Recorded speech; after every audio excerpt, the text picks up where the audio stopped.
আসসালামু আলাইকুম। হযরত নিজামুদ্দিন আউলিয়ার মাজার থেকে আজমির শরীফের উদ্দেশ্যে রওনা করলাম। প্রথমে দিল্লি শারদা রেলওয়ে স্টেশনে গেছি। ওইখান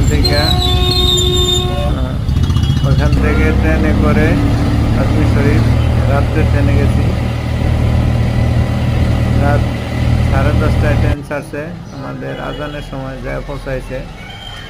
এখন আমরা এসে গেছি রেলওয়ে স্টেশনে যাওয়ার দিল্লি পরে সাতরা টিকিট জংশন। কাউন্টারে দেখি দিল্লি সাতরা এই রেলওয়ে নাই। জংশন। এসি টিকিট নাই, কেবিন নাই। এরপরে আমরা বাধ্য হয়ে জেনারেল টিকিট কাটছি। জেনারেল টিকিটে একবারে খরচ কম। এখন সাতরা রেলওয়ে এতে স্টেশনে আমাদেরও অনেক অভিজ্ঞতা হয়েছে। এখানে লোকজন খুব কম আসে, এখান থেকে আরামসে যাওয়া যায়। কারণ যারা অল্প খরচে আমরা এসি নন এসি কোনোটাই পাই নাই, জেনারেল। তাদের জন্য এই জেনারেল সুবিধাটা। টিকিট পেয়েছি। জেনারেল টিকিট দিয়ে একটু কষ্ট করে যেতে হয়।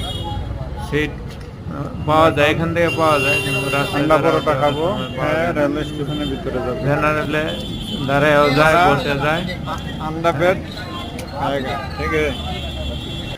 এতে কোনো সমস্যা হয় না। আমরা রাস্তায় আন্ডা পরোটা খেয়াল হয়েছি, ওই দেশে আন্ডা পরোটা বলে, বাংলাদেশে তো ডিম আর পরোটা বলে। খাওয়ার পরে স্টেশনের ভিতরে ট্রেনে দিল্লি রেলওয়ে স্টেশন। রওনা করছি।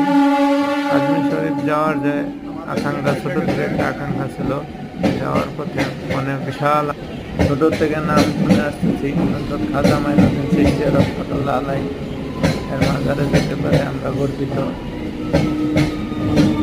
খাজা মাইনুদ্দিন রহমাতুল্লাহ আলাইহি চিশতিয়া উনি 90,000 মুসলমান বানাইছিলেন। আপনি একটু চিন্তা করে দেখুন, এখন থেকে 1000 বছর আগে 90,000 মুসলমান বানানো মানে এখনকার দিনের 90 কোটি মুসলমান বানানোর সমান। কারণ তখন 1000 বছর আগে তো মানুষ কম ছিল, ঘনবসতি কম ছিল। আর ওখানে মজার ব্যাপার হচ্ছে হিন্দু বৌদ্ধ খ্রিস্টান সব ধর্মের লোক থাকে, এখানে কোনো ভেদাভেদ নাই। এবং বড় রান্না করা হয়। রান্না করার সময়